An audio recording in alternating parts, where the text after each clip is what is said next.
to another edition of the Rebel Run Sports Show. I'm John Moore. Joined as always, Rob T. and Papa.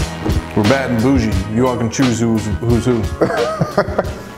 We're getting towards the end of the regular season, Rob. Basketball, the level of competition is picking up. Man, I went off the Kettle Run again. Yeah. Now, I gave Kettle Run a hard time the first time. Yeah, you did, and they let us know it. They did. Shout out to the Cage. Yeah. They showed up. Special shout out to the Kettle Run cheerleading team and their coach. There you go. Because she hyped this game up for us. They came out? They came out. Did they ask you to be the bottom of the pyramid? They did not. They definitely did not. But Champ was in the house. Man. It's only one thing you say. I know. The Dom was on fire. It's getting ridiculous. It's so ridiculous. So this game started off, it was 19-15 after one. 34-28, Champ was up at the half. Very competitive game. Again, the crowd was in it. It was something cool happened that I haven't seen this year. The crowd, they were getting on Dom heavy. I mean, there were some pretty. Why? Yeah, there's some good stuff. There's some good stuff coming out of some of them. They're very creative over there in their chants. But there wasn't many parents from Champ there. I mean, I don't know. Kettle Run's in the middle of the woods. There were some, but you know, it wasn't a full house. But the JV team had played earlier, and the JV team, that was one of the loudest student sections I've seen. Those 13 JV players, and they were going back and forth with the Cage. It was like the JV team versus the Cage, and we had some video of it, and you can see it on our website in the clips. But yeah, game stayed close towards the end, and then at the end, I mean, this was a game that saw Fragala, he scored 49 points, which is starting to just become, he's averaging almost 38 a game. So it's not becoming that big of a surprise when you hear these gaudy numbers, but. I would be impossible. Oh. If I was a senior in high school and scored 38 a game, I would be impossible to deal with. Impossible. I'd be glasses on all the time, walking around. I'd literally be Dion, like in college, walking around the halls all Gold the time. chain. Yeah, man. Yeah. It's everything. But this game, what we did see at the end of this game was a lot of the young players for Champ, they were picking up their game. They're really starting to come around. A lot of them are freshmen, sophomores. Yeah. So at the beginning of the season, they were really green, but now they're really starting to play well. So yeah, 83-67 was the final of this one. Look, when you see the kid, he's like, what, 5'10", 5'11"? Yeah. And he plays big. He gets to the foul line. He's 20 out of 20 from the free throw line in this game. Why do you foul him? Like, I don't understand why you foul him. Well, when you watch him play, I mean, he's so quick off the dribble that he's beating his man, and you know, when they try to recover, they're fouling. He's throwing up shots, making them. It's absurd, and it's really something to watch too, because you shouldn't be able to shoot that well, right? But handle that well too. Yeah, like, he's very smooth and fluid with his handle. He's almost impossible to keep up with. Yeah, I would not want to guard him. Yeah. Well, he's chasing some gaudy state and national records right now. You can say that. One that's close to your heart. That's right. And we had a chance to sit down and talk to him and discuss some of those records as well. We did. Let's check it out. So, Dom, yeah, I mean, there's not a whole lot we can talk about other than the 37.7 a game. Have you ever met a shot that you don't like? No. Good. Well, take us through the season a little bit. How's it been? I mean, you're a senior. You're going through. You already hit your 1,000 points. Take us through the season a little bit. This season is a little bit more rougher than last year, because like we had like a lot of seniors who were like prepared for games, and like this year we have like young players. I mean, like right now, like we're playing well, like from the beginning of the season. So like hopefully we can keep picking up for like when conference play and stuff comes. What's it like being the leader this year? Last year you guys had some talented seniors that had been there, you know. So what's it like kind of coming in now? You got Burdick's little brother playing. You got Kid Savage, who seems like he's going to be good. He's just a freshman, I think. So what's it like kind of leading those guys? It's definitely a bigger role than last year than I had, but I'm getting used to it. I kind of like being like telling him like where to go and stuff. And like Savage, he's like, he will listen. Like he's a hard worker. And Brandon Burdick, he plays his heart out too. And like 1 out of 3 seniors, 2 that start most of the time. He's like Zion. He helps me a lot too, like with other players too. You're 3rd in the nation in scoring right now. Did you have any idea that it would be that good coming into this year? No. Only thing I was really focused on coming in this year was just to like try to win as much games as possible and like try to keep up like our record as good as last year. When you hear people say you're chasing Allen Iverson's state records, how's that make you feel? I mean, me personally, it feels like I'm doing something right. Like all the hard work I put in, like off days and like all types of days, I feel like it's like working out now. Yeah. Well, is there, when you get in the pregame, do you have a certain routine that you go through to get ready for you get your jump shot ready for the game? Honestly, I joke around a lot before games. All right. I'm like, I'll say like 5 minutes left, like before coach comes in and talks to us. I would do like some dribbling drills or something like that, jump rope or something like that. We talked to some other guys about AAU. They play in the summer times. Talk about the level of competition AAU you played against and how that prepares you on a nightly basis, where you're maybe facing 1 or 2 guys at that level of competition versus playing against 5-on-5 like that. Yeah, AAU was definitely like different because like it's like the best of the best from like the area instead of like high schools where like you can only pick certain players.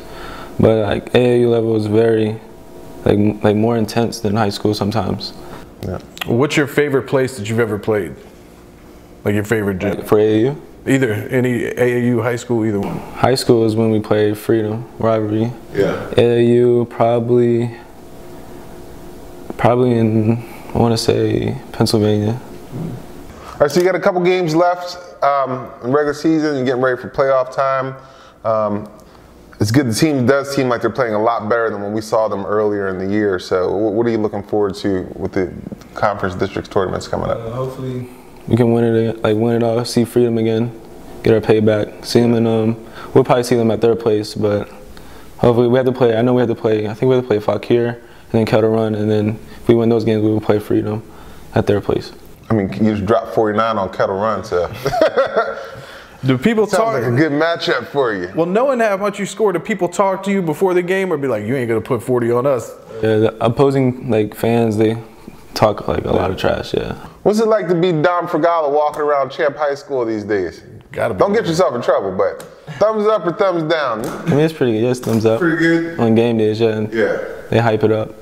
I'm not going to name which high school it was that I went to, but on game days, I had an English teacher who used to let me sleep in the back of the class. True story. What? Why do you want to try to? I don't know. It's a true story. I'm just saying. You need a nap. English class, usually a place to take it. Now, if he was sleeping in class, now you just blew up his spot. No, they wouldn't let him do that. Champ High School. Well, yeah. Well, Dom, thank you for coming out, man. Definitely. And we'll see you on senior night. Don't listen to John. You know he wants to see you break Allen Iverson's record. Don't pass. Shoot the ball, dude.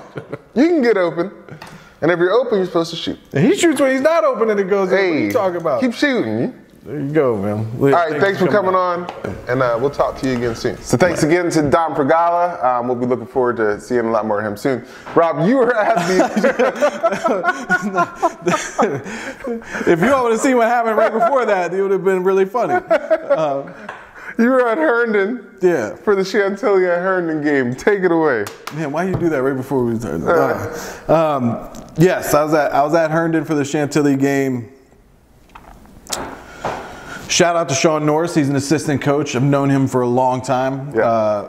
Any of the players on Chantilly, if you want to blackmail him, I'm pretty sure I have the first rap that Sean Norris ever wrote. Which he is probably really mad that I just said that there. But yeah, Chantilly jumped out early. I mean, they go up.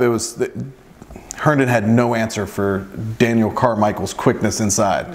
This dude, he's tall, he's athletic, and he's just got a quick jump. Yeah. It was hard for them to do anything with him early on. I mean, they were up 20-14 in the first quarter. Chantilly was in complete control. In the second quarter, they're up 31-21. It went from 31-21 to 34-30 in like seconds. It seemed like it was about a minute, but right. I mean, Herndon came storming back. Yeah. You thought, all right, this is going to be a good game coming here. Halftime comes. Let me say this.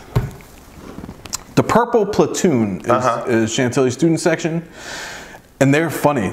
Like they were funny during football season. The football team wasn't funny. No, the results weren't. But they talk trash. They say some things. They said some things earlier today, like, "Hey, it's gonna be a whiteout. Come out so when we're battling these scrubs, or pack the house when we're battling these scrubs." The Purple Platoon, it should be called the Purple Unit. There was like 7. I counted 7 people in white up in the stands. Like weak Chantilly. It was a little, it was a little suspect, but they're still a good follow on Twitter. They're funny. Yeah. Second half starts. Chantilly, it was just too easy for them in the beginning of that second half. Just too easy. They were getting everything they wanted to inside. Again, Daniel Carmichael was going off. They also have a guy named Elijah Ford who was getting off in that game too. It's just too early for him. Yeah. Herndon has a couple of guys I want to talk about though. Michael Griffin can shoot. Yeah. That dude can shoot. He's averaging 18 a game. Yeah, no, he can go. They also have a dude named Joel Verone. Big dude inside. He dominates the post sometimes. But this dude, Liam Harrington, unguardable most of the time. He's tall, he can handle, he can get to the basket, he can shoot. Like, my only knock with him, and I told him this. Yeah. If I was you, I'd be the most greedy person in the world. Because he's virtually unguardable sometimes, but he shares the ball, he's unselfish, and man, it'd be hard for me to be that way if I had his skill set. So, Liam, just be more greedy. He could score basically anytime he wants to. I mean, it's too easy for him to get to the basket. He had one move where he would just go around the baseline and then just float it up for Verone in the middle. And I mean, it was virtually unstoppable. Yeah. They couldn't do anything with it because you got to follow him. And as soon as he lobs it over the top, Verone got it and scored because he was open. Everybody was looking at Harrington. Michael Griffin's like, Liam, don't be greedy. yeah, he didn't like it all that I said that. But no, Herndon's got some talent, but there's just something, they're a little inconsistent. There's something missing there. I'm not sure what it is.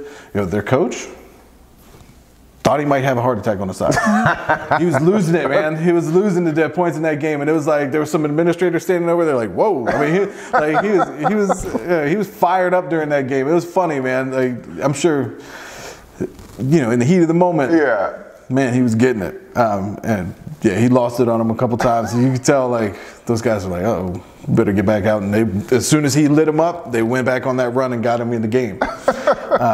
Chantilly plays really well together. They do a good job of passing the ball. They got a bunch of guys who can go. Christian Pirana, I remember seeing him last year. I mean, he had 13 in the game. Yeah. Brett Kozlovka, he can play too. That's butchered. Yeah, I'm sure. I was trying to get past that, but I'm sure. Yeah, he had 12 in the game. But Elijah Ford and Daniel Carmichael both had 21. They really controlled that game and took it. Chantilly went on to win 79-70. But we've been spending a lot of time in Herndon lately between the girls' team and now the guys' team. That's right.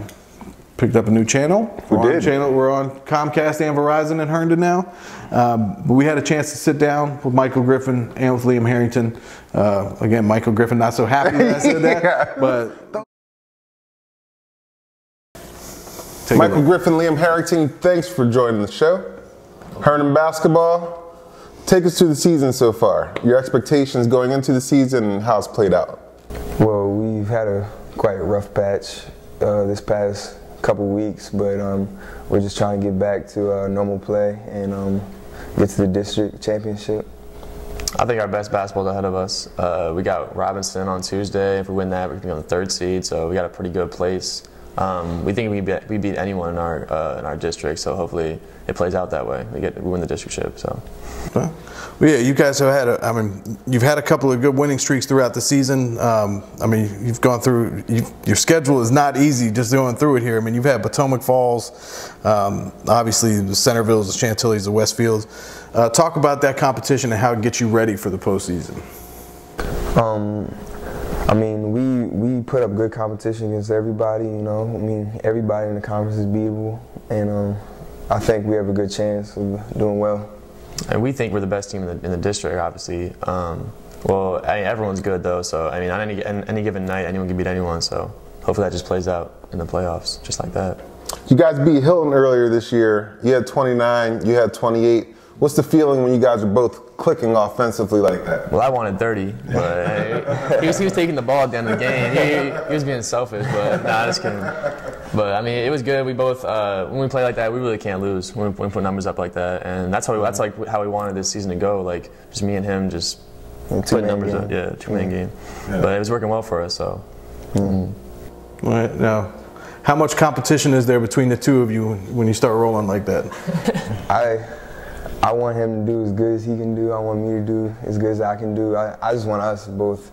When we click, that's when we're at our best. Man, don't lie. Tell the truth. Nah, I mean, I love when Liam does good because I like feeding off my teammates, you know. Because when he does good, I do good, you know. Same thing, when he's rolling, I'm rolling too. Everyone gets hyped when we all score, so. Talk about AAU basketball. You guys play together, you play with a lot of talented guys in the area. How does that prepare you for the regular season in high school basketball? It's prepared us a lot because the competition we face was crazy, and you know, and then once we get to, you know, like a regular season, you know, we're prepared. I mean, best players, and playing like the best players in the nation, like we played all in Philly, like all around the nation, Georgia. So I mean, like, well, we know the best players in the nation come from Philly. That's where I'm from. It's been like that since the beginning. Cameraman Steve is from Philly too. I don't know if I can put him on the list. Yeah, that's not good for you. That's not good for you. So I mean, playing against the best, that just like gets the best out of you. So I mean, can't ask for anything else. Yeah. What do you prefer? Do you prefer the AAU season or the high school season? High school season, definitely. High school, because of the fans. Yeah, the fans. Yeah. You don't get that kind of. AAU games are dead. Like it's so much like fun like your friends at your games cheering you on. Yeah. What's the Herndon student section like these days? It's pretty good because we have a small packed gym, so people are all on the floor and stuff, and it's pretty hype. I like it. Yeah, it gets loud in there. Yeah, most definitely. Well, we talked a little bit before we started. How much trash do the girls talk to you, the girls team, or how much competition is there between the two of you?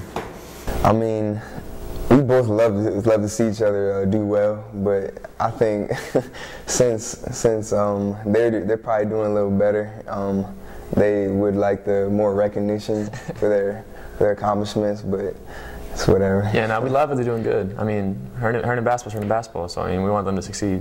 Indy, they're both lying about that. So post high school, what's recruiting process? What's next year? What's it been looking like so far? I mean, the recruiting process went good, you know, but I still am undecided yet, but I'm hoping to commit soon. Well, when you're ready to commit, I hope you come on the show. Or we'll come to you wherever you are. I'll let you know. And I'm committed to Christian Newport University for next season. Very cool. Congratulations. Thank you. And what is that process like? I mean, how much time does that take for you guys going through all that stuff? I mean, it gets annoying, like when the coaches are calling you, texting you all the time. I mean, it's like a lot, but honestly, like at the end of the day, like you love the attention they're giving you because it's like you feel good about yourself. Like, thank you. That's what I want to hear. Yeah. I know if there was somebody in the gym when I was playing, I would never pass. Yeah, no. I mean, it's a good feeling. Y'all be both mad at me. I ain't passing nobody. No. Are you kidding me? You would have been impossible. I would. They'd be like, you're a center. Why are you bringing the ball up the court? Thank you. Thank you. They're watching. No. And when he was talking about people being annoying, he was not talking about Christopher Newport, that's for sure. Guys, thank you very much for coming Definitely, out. Yeah. Best of luck as we move forward in the districts and all that. Yeah. Got a big game against Robinson. Yes, sir. Good luck, and we'll see you soon. All right, so two great kids. I think Herndon's going to be a little better in the postseason than their regular season record illustrates. You know what I'm going to say? If Liam, keep the ball, Liam. Can't handle you. Well, speaking of 1-2 punches, I ventured down to Annandale High School to see the Lake Braddock girls. Now, I don't do a lot of the girls' game, but This was entertaining to me. Hey, this is a little different. How right was I before the game when I told you those two? Watch out for? Absolutely. Bailey Edwards and Catherine Esper, Katie Esper, I think is what they called her. Shout out to the Annandale boys basketball team who was in attendance and watched the whole game. Yeah? Yeah. Senior night at Annandale. All right. Okay, this was good. Game started off, it was 12-6 after one. Bailey Edwards, you told me about.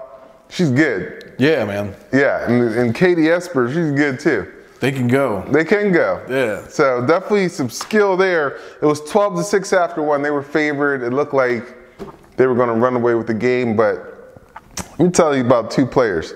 Jayla Irvin for Annandale, she came to play. Oh, yeah? Yeah. She came to play on senior night. She had 13 points, but she kept it close. Hit a lot of foul shots, 8 out of 10 from the free throw line. But she drove a lot, got to the line, knocked them down. Can I guess the next one you're going to say? If your guess is Sarah Shamdeen. Yeah. You want to talk about somebody who needs to be more selfish. First of all, she took a hard fall, elbow, I don't know what it was, nose bleeding. They stopped the game for a few minutes, blood everywhere, all over the gym. She came back just firing up threes like nothing. Maybe it ignited something in her. She kept them close all game long.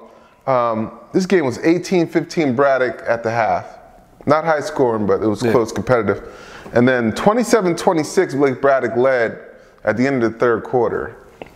And that's when Katie Esper took over.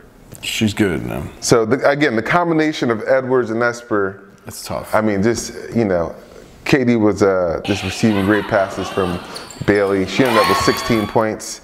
Bailey had 11. They outscored them 23-12 in the fourth quarter, ended up 50-38. That's a game Lake Braddock should have won. You could tell there was a difference in talent level. Lake Braddock's basketball coach. I should have looked up his name.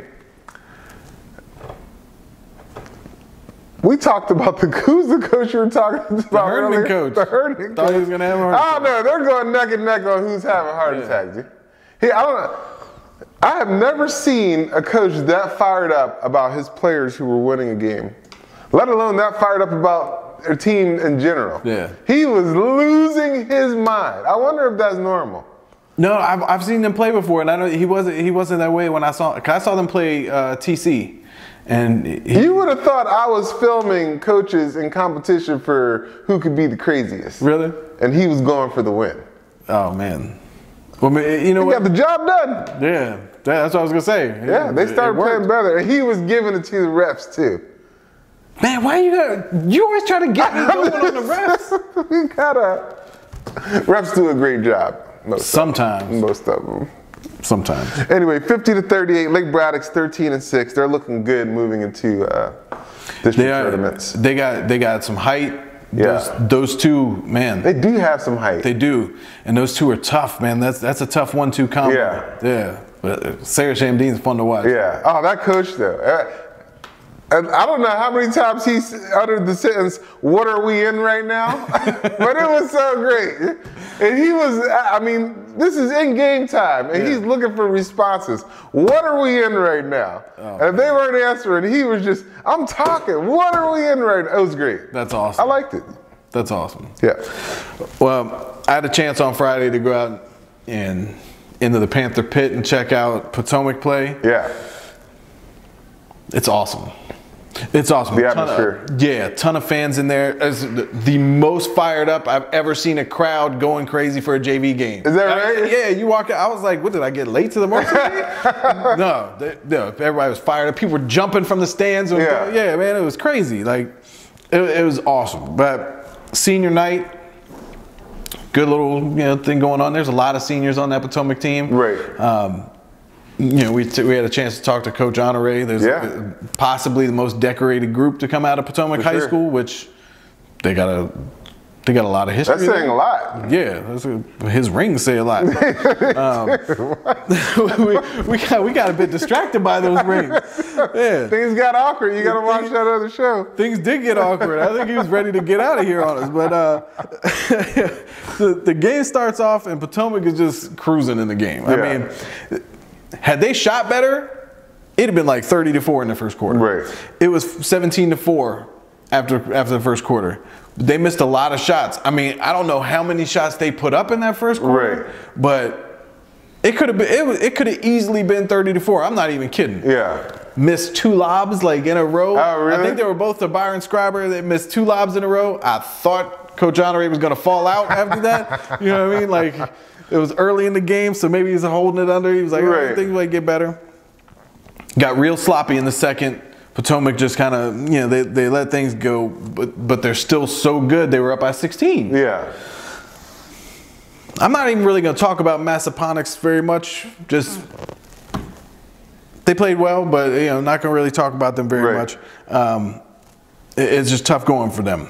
Halftime, there was a little game of like 7, 8-year-olds playing at the half. Coach's son was playing. Yeah. There was a little white dude apparently named Isaiah, who had the ill step back on him. It fired the crowd up, man. Man. He had a step back on it. You were like, where did that come from? This dude just hitting it.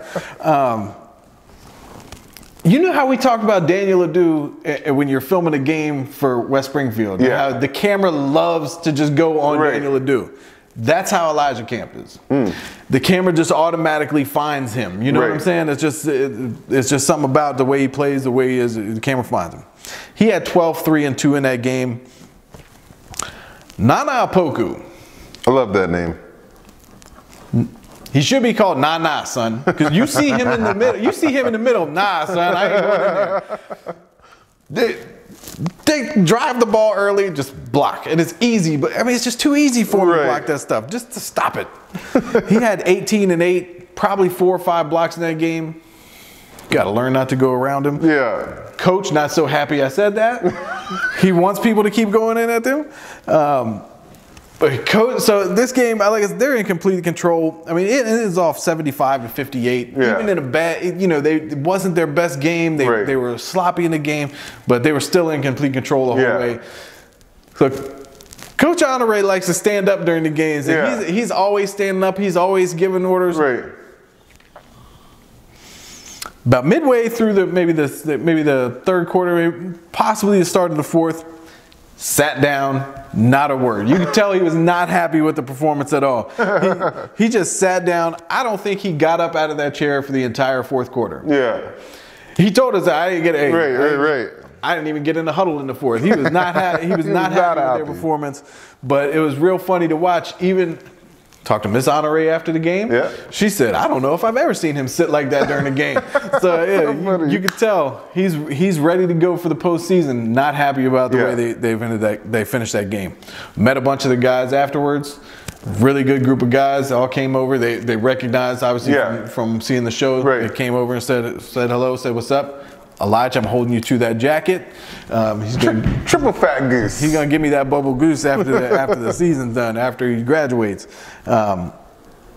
It was awesome. They don't play till next Friday. They could use that little time off. I'm sure Coach says they can use that time off. They need some practice time.